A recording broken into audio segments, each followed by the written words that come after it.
So we had one of our Eson guys who had a really deep bass voice who would start with that in the silence. So we would come in the stage singing, we would take positions, and then everybody will stop, and the real part of the concert would start.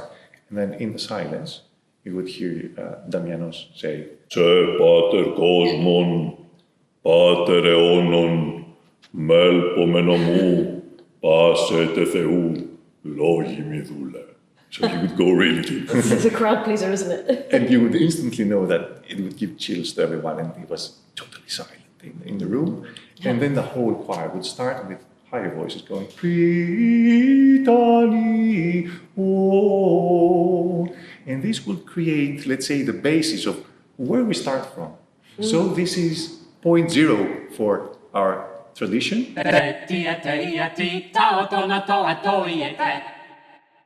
Hello and welcome to a sweltering hot July Imaginary Song Hunt, a monthly meeting of modern minds to reanimate lost songs of the deep past, as long as those modern minds are not incapacitated by heat. Which is not a given in this weather. Yes, absolutely. And here I am in the Lotus Lab headquarters with just about still living Jonathan Bingham and Barnaby Brown. Hello. Hello. And today we're going to be talking about the earliest known Christian hymn, or I should say the earliest known Christian hymn for which a melody survives.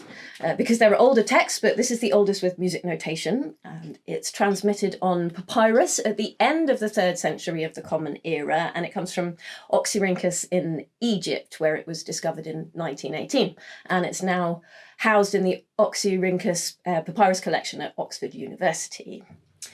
So it has both a text in ancient Greek and the ancient Greek musical notation, which gives us a pretty detailed picture of the language of the melody, because the notation's clear, but it is very, very fragmentary, which obviously makes it a perfect candidate for the Imaginary Song Hunt. So we've got Stefan to give us the rigorous evidence-based historical approach, perhaps a cautious approach. Yes, but not without fun. No, indeed. Not without fun.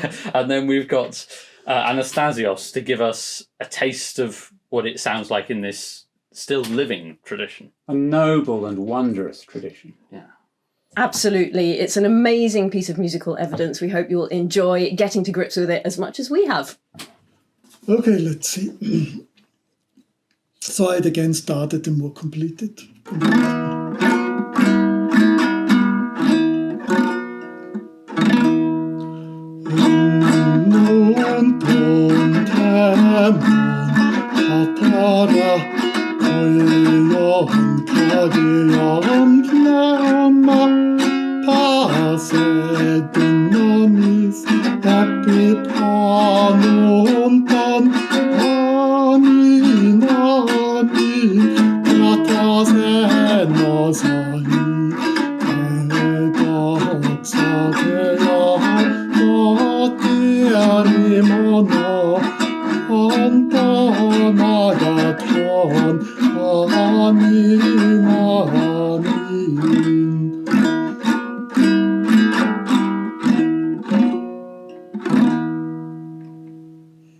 Thanks so much, Stefan Hagel, for coming imaginary song hunting with us. Today we are going to be talking to you about the earliest known Christian hymn which survives with music notation, quite entertainingly on papyrus on the other side of a list of grain deliveries.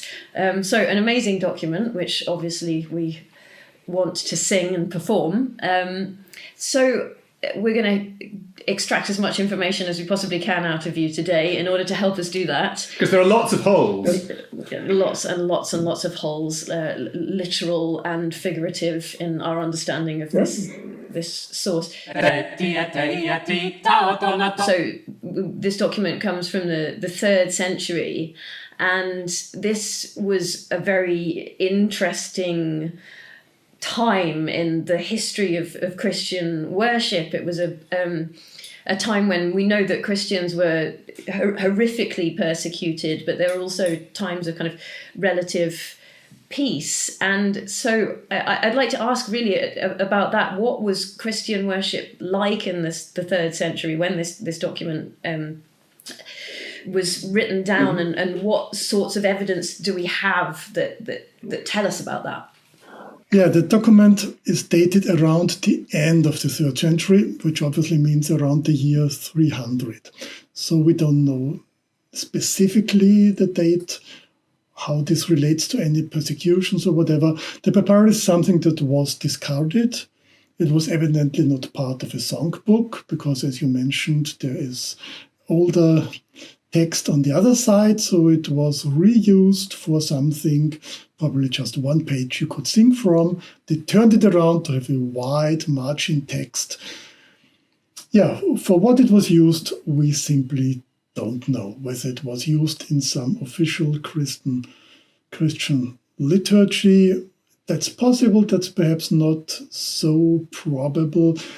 And we don't know a lot of things of how Christian literature would have unfolded in that period either. We will come to related question when we talk about the rhythmical form of the hymn, because that stands in a long tradition, and the tradition would interfere with the tradition of communal singing. Communal singing could be singing in a formal gathering, but could also be singing prayer at home. So all this is possible.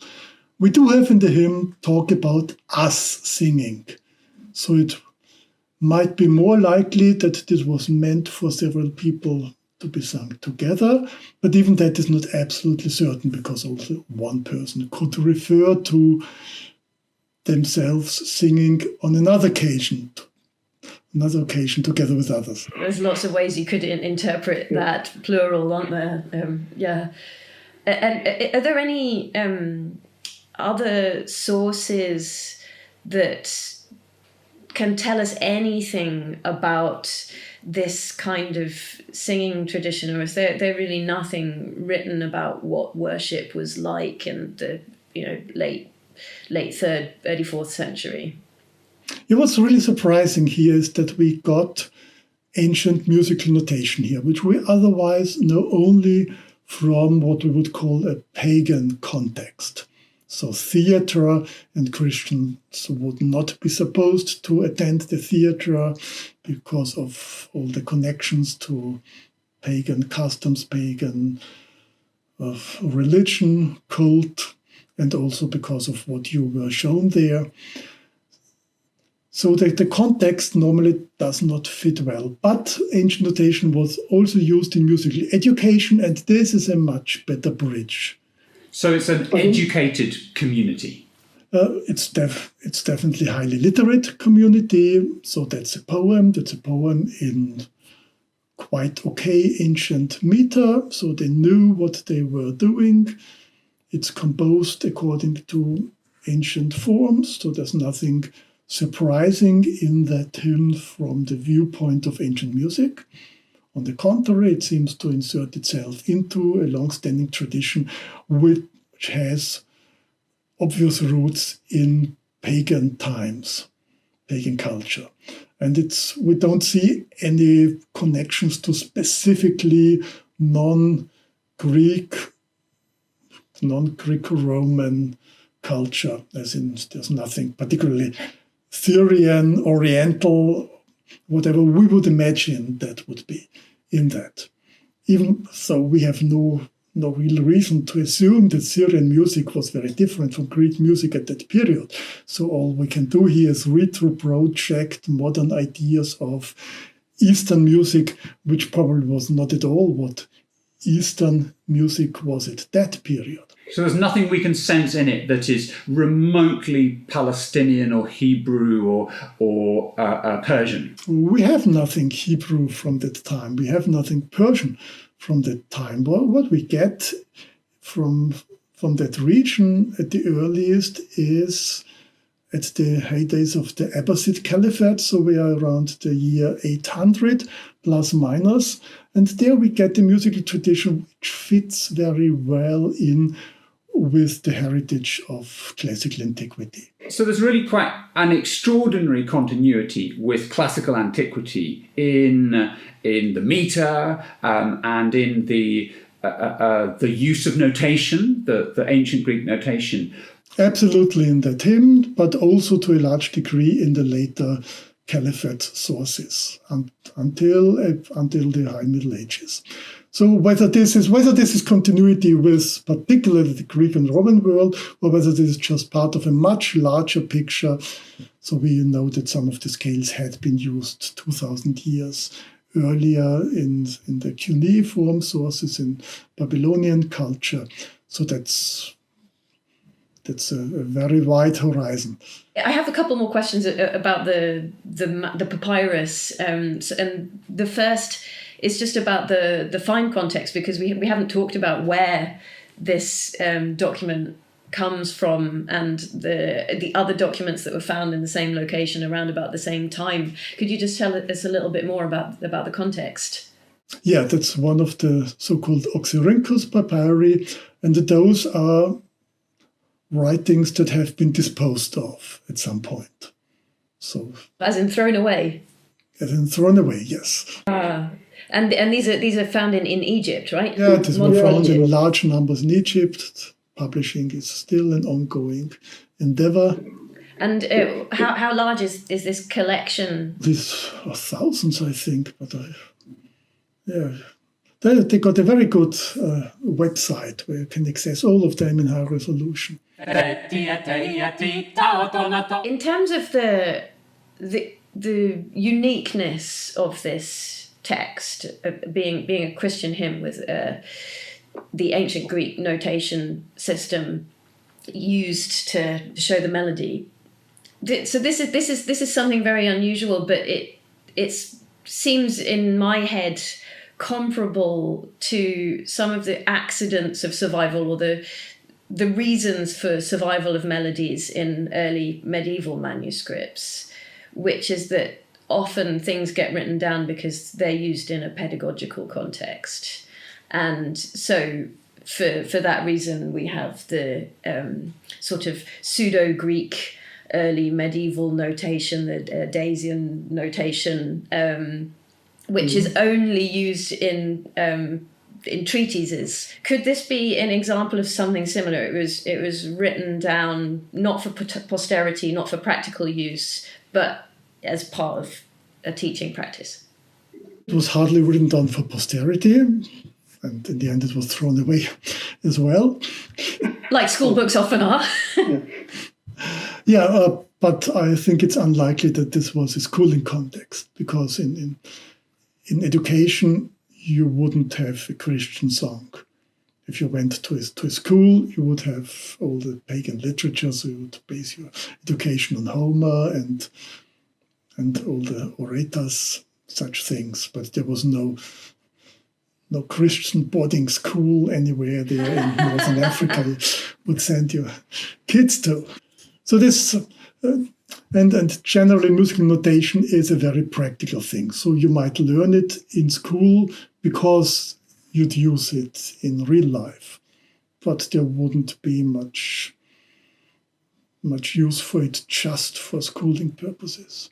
So if you taught music, as in music theory, you wouldn't have any use for notation, and normally the theoretical writers don't use notation, or if they do, it's just a secondary thought. So are you willing to speculate at all about the circumstances in which this came to be written down? Well, there's an excellent book on this, and I must have got it somewhere here. This is by Charles Cosgrove, it appeared 14 years ago, and an ancient Christian hymn with musical notation. That's 200 pages just on this one piece, and you get all the context. Here, well, speculating why this was written down. Well, if you write a song, writing down the melody is something that may be part of that. Just to remember it for yourself, to pass it on to somebody else to sing. Who then threw it away? Yeah, then threw it away perhaps because you've got a better preserved copy and this become broken on the edges, or because you're just throwing away a whole box of old stuff from somebody who passed away, whatever. There's something about writing that makes it more precious. So if somebody values something, they maybe decide they want to write it down because they want to go home with something precious or want to elevate its importance, maybe?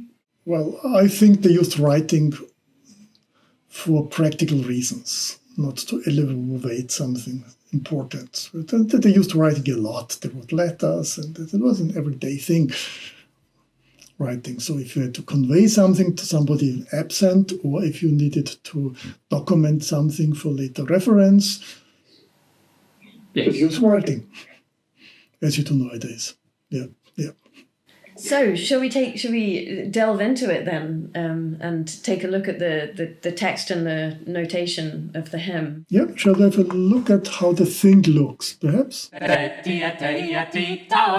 So, this thing is pretty wide, so if we fit it on the screen, we can hardly decipher the notation, but that's the thing in all its glory. And as is easily seen, a large chunk at the upper left edge is completely missing. The bottom line is mostly missing. We know it ended here because, the line would go further to the right, but the texts end here with a double amen, which is also a good way to end a Christian song. And we have reason to assume that it also was not much longer than what we may surmise here at the top. So it was a pretty short hymn, easily sung in a couple of minutes. And we get the half of the first part and pretty much of the second part here. So at least one line we have practically unscathed from the start, almost the start to the end. But there are gaps, there are holes. Sometimes we can't read the notation. Sometimes it's difficult to read the text because the ink is just worn off here. And of the tiny dots, some are well preserved, and at other points you don't really know, is there one or is there none? So we have the typical look of an ancient musical papyrus. We can see the musical symbols, which in this case are mostly also Greek letters, with length marks above long notes and some dots and lines below, double dots around the things that indicate how the rhythm is roughly to be divided. And this enables us to transcribe what we can easily read. And of course, it will leave us with some gaps where we can't. Would you mind just quickly talking through some of the notation symbols, just to explain to those of us who aren't familiar with them the meaning of the lines and the dots and some of the different letters? Mm-hmm. So this would be a screen edition of what we have here, and slightly better legible. So, Greek text, here already in the modern way of writing it with lowercase letters and accents, which we don't find in the original. And over that we have renditions of the ancient musical signs. And as you can see, mostly well-known Greek letters, which were assigned several centuries earlier to the main singing range octave, with modified letters for the higher and the lower part of the voice that you don't need that often. So each letter one pitch. In order to know the precise pitch, you would establish the scales, you would gather all the notes here, and you would see, okay, that's what ancient notation knows as the Hypolydian scale. and which we best transcribe with one sharp. And then you got those rhythmical signs. The rhythmical signs above, the dots and the line. Above, below, and around. So sometimes you got a line over one or several notes. Sorry, there's things keep popping up when I move the cursor below it. So you may at the same time see how it looks on the papyrus as well. Yeah, that's fantastic. It's a beautiful edition, this. I must say, I'm thrilled to see this. Is this something you're developing at the Institute? Yes, it's not yet online, but it shall go online at some point. It looks beautiful. I can't wait. Yeah, what a perfect way to look at the source.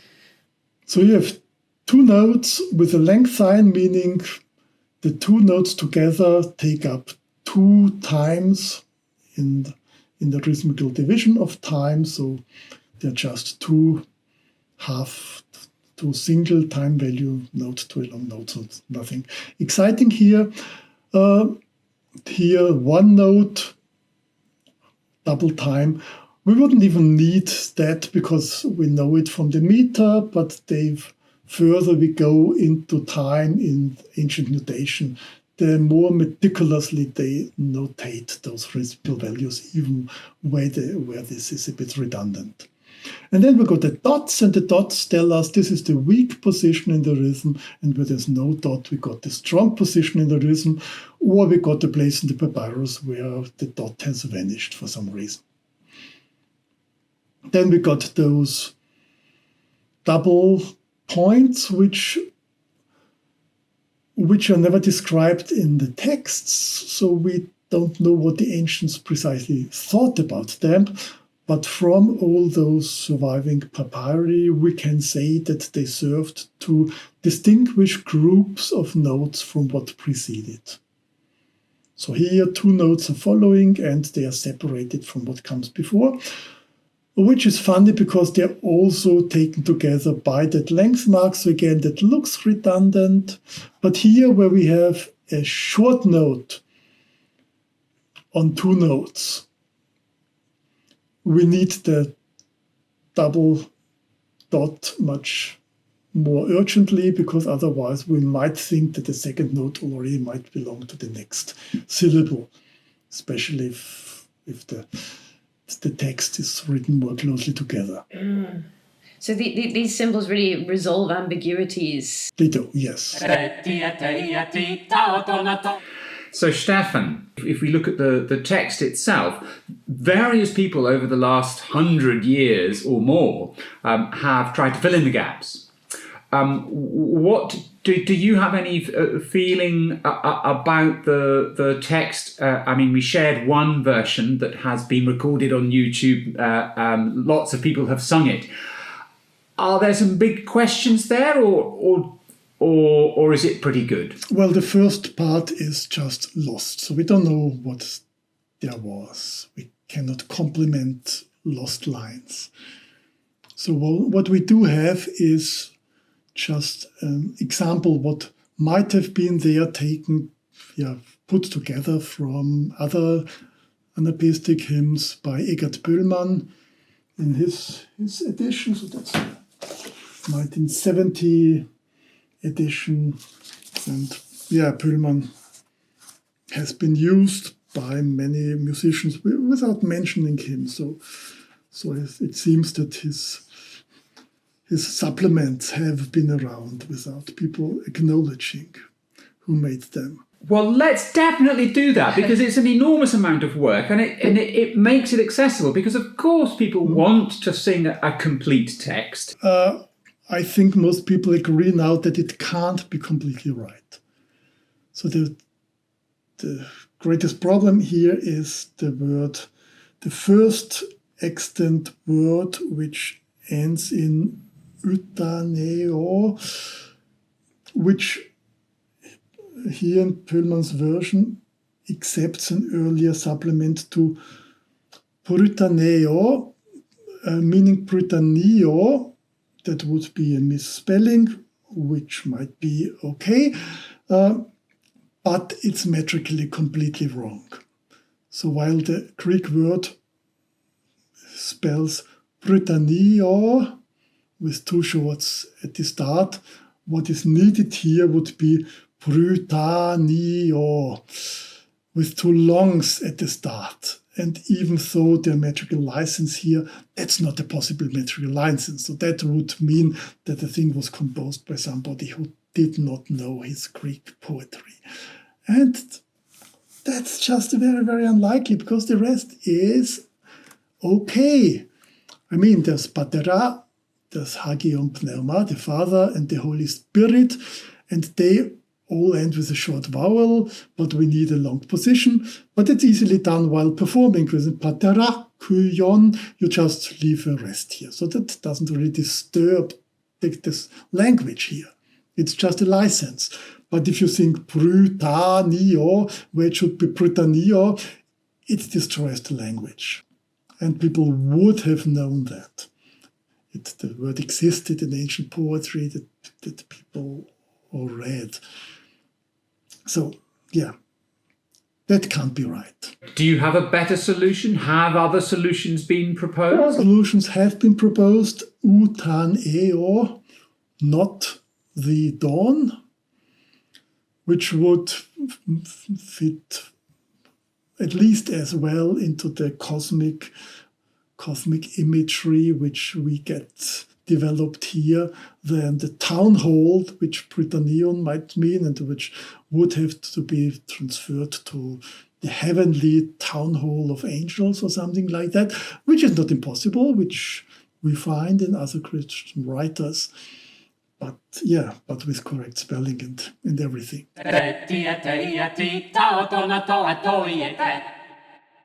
Here we are at the Church of St. Athanasios in Cambridge, and Barnaby and I are very fortunate that Anastasios Vasilopoulos has agreed to join us to try to reimagine the sound of the earliest known Christian hymn. And we're very lucky to be able to chat to you about that today, Anastasios, because you are a cantor in the Greek Orthodox Church. This is a significant song for you. First of all, thank you, Steph. I think I'm the lucky one, and I'm the fortunate one to have this opportunity to share with you my experience and little knowledge around this huge issue about being a cantor and trying to convey this tradition, which is ancient and which has been bringing experiences from thousands of people who have worked immensely before us for us to be able to approach this humbly and with realization of its value and its vast essence. So it's not part of the Byzantine or the liturgical singing tradition that you have learnt, but this is still a song which you, I think, care about very deeply and are very, very interested in. So can you tell us a little bit about how you came to know about it and what it means to you? Indeed. So yes, this specific hymn, I only got acquainted with it after I was already a cantor for more than 8 or 10 years. And I became then a member of one of the biggest Greek, maybe the biggest Greek Byzantine choirs, like the Greek Byzantine Choir. So, and in this team, there was an excessive research being done for many years. And I came across this hymn because we learned it not with the usual signs that we have as Byzantine, because we didn't find those signs anywhere, and there was no manuscripts that had this kind of signs. So we almost learned it by heart in our rehearsals, and then it was for 80% of our concerts worldwide. This was the first thing we sang when we came on stage. Oh, wow. So we had one of our Eson guys who had a really deep bass voice, who would start with that in the silence. So we would come in the stage singing, we would take positions, and then everybody will stop, and the real part of the concert would start. And then in the silence, you would hear Damianos say, Σε πάτερ κόσμον, πάτερ αιώνων, μέλπομενο μου, πάσετε Θεού, λόγοι μη δούλε. So he would go really deep. It's a crowd pleaser, isn't it? And you would instantly know that it would give chills to everyone, and it was totally silent in the room. And then the whole choir would start with higher voices going, Pritani, oh. And this would create, let's say, the basis of where we start from.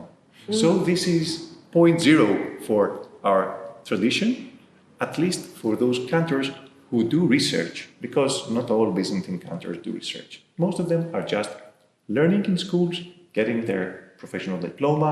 They go to have servicing, let's say, they go to a parish, they do what they do, but they don't do research. But you do, you have the research bug. Well, I got the bucket. You got me. True.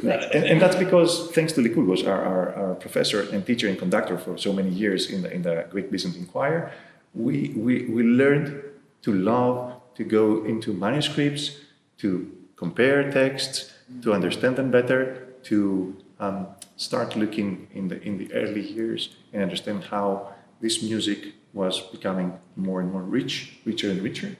And how we can ideally interpret whatever we have in our hands today on printed music books, and how to, let's say, try to convey the essence and not just, follow the one by one the notes, which is okay, but it's not the full extension of what is possible. Absolutely. Oh, you put it so well, yes. So we're in the business of bringing it off the page and realising the impossible, the magical. Or the imaginary. The imaginary, which we certainly need to do with this papyrus, because so much of it is missing. So how did you deal with the missing bits of the papyrus? Well, it took me a few years to understand, because as a young researcher, I had to learn and understand what was going on.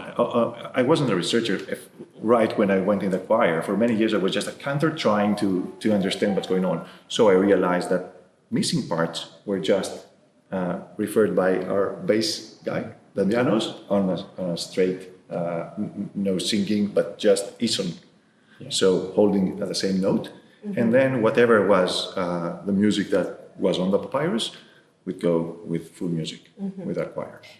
But of course, it's not just the melody that's missing. So on the papyrus, there are some sections where you can see words, but you can't see any melody. But then there are huge chunks of the papyrus, which of course just not there at all. Yeah, the whole quarter, like it's been folded in four, and a whole quarter is missing. Well, to be honest, this part is what was me missing. So I only found out that thanks to Barnaby, because I thought that just the music was missing, and I just realized through this papers, so the research papers that we went through together, that no, even those parts, those bits are imaginary. Yeah, the Greek text. Yeah. So it has its own performance practice now, a modern performance practice. Yeah. This ancient song, I love that. And these, the Greek words, they've been gradually, people have put forward different suggestions at different times over the last century, and more, in fact. And so we've ended up with this version here. And this version, is this exactly the same as the version that you sang with your choir in concerts around Europe? Yes. And this was taught to you by your teacher? Yes, exactly. So this is the version that we kept singing for multiple years with concerts throughout the world. And honestly, some of them I wasn't aware exactly if the word is this or that, or what was the exact meaning of each word, because it's also early ancient Greek.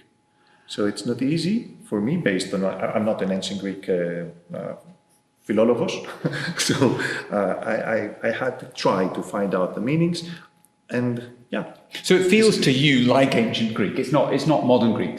No, it doesn't feel. It is. It is ancient Greek. It's all Greek to me. It's all Greek to me too. Okay. So, well, shall we? Should we have a look at it the way that Anastasios? Can you demonstrate us a little bit? So, okay, I can try to remember how the choir would. Yeah, give us a snippet. if you're willing. Okay. So our basis would start like Se pater cosmon, pater αιώνων, μέλπομενο μου, πάσετε Θεού, λόγοι μη δούλοι. Όσα κόσμος έχει προς επουρανίο, Αγίο σε λαό. Βρυτανίο,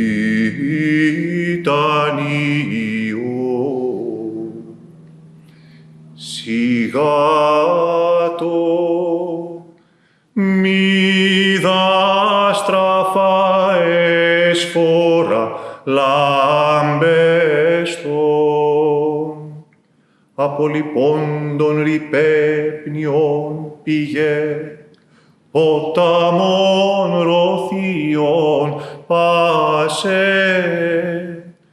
υμνούντων δήμων, Πάτερ Άγιον, Άγιον Πνεύμα, πάσε δυνάμεις επιφωνούντων, αμήν, αμήν, κράτος ένος, αεί και δόξα, Θεοδοτήρη μόνο, πάντων αγαθών, αμήν, αμήν. Oh, yeah. That's such a wonderful sound. Beautiful. It is truly a remarkable piece of art, if I may name it that way, with my poor English, and apologies. No, please don't apologise. So what you're drawing in there is, I suppose, what you picked up in that choir, and